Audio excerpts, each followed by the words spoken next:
Exercise 1.2 है और part number 3 है। 6x की power 4 minus 13 x square plus 5 equal to 0। ये हमारे पास क्वाड्रेटिक इक्वेशन है। 6x की power 4 minus 13x square plus 5 is equal to 0। अब आप पहले ये बताएं कि ये क्वाड्रेटिक है कि नहीं है? क्या निशानी है आपके पास? पहले की जो पावर है दूसरी पावर उससे हाफ है। और इसको सॉल्व करने के कितने मेथड हैं? 3 मेथड है। पहला मेथड कौन सा है? फैक्टराइजेशन। दूसरा कौन सा है? Completing square method. और तीसरा कौन सा है? नेट टर्म ब्रेक का फैक्टराइजेशन है, क्वाड्रेटिक फार्मूला है। तो हम इसको कैसे सॉल्व करेंगे?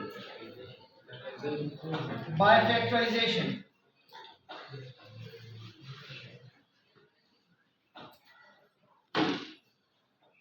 हम इसको फैक्टराइजेशन से सॉल्व करेंगे। फैक्टराइजेशन ही का दूसरा नाम मिड टर्म ब्रेक है। जो सबसे पहली टर्म है 6x की पावर 4, इसको हम बिल्कुल नहीं छेड़ेंगे। लास्ट टर्म में प्लस 5 इज इक्वल टू 0, इसको भी नहीं छेड़ेंगे।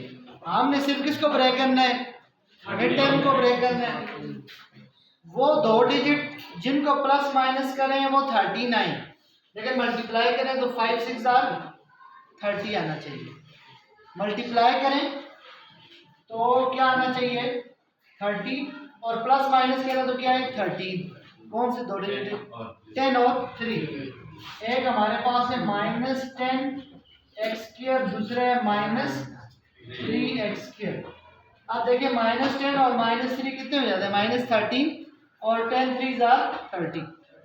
ये मैंने आपको समझाने के लिए लिखा। अब पहले दो टर्म में से आप क्या कॉमन ले सकते हैं? एक तो आप एक्स स्क्वायर कॉमन ले सकते हैं। दूसरा 6 और 10 में क्या कॉमन आते हैं? 2x square. 2 कितने 6 होते हैं?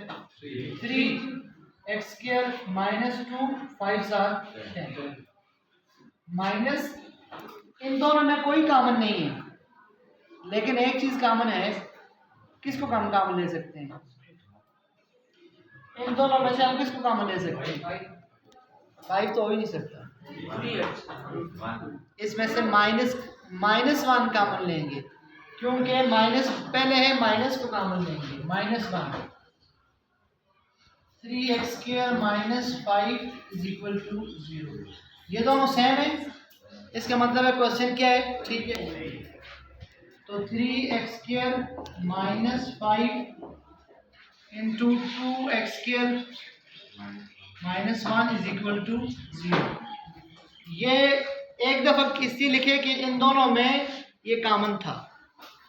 अब दो नंबर मिलकर मल्टीप्लाई होकर 0 आंसर दे रहे हैं, इसका मतलब है या ये 0 है या ये 0 है या दोनों 0 है।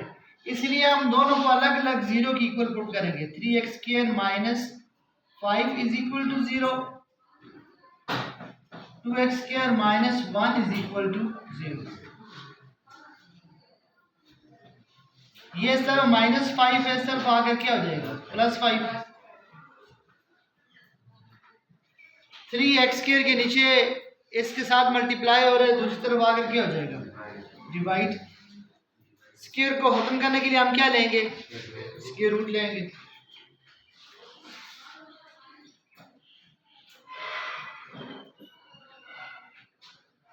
कैंसल।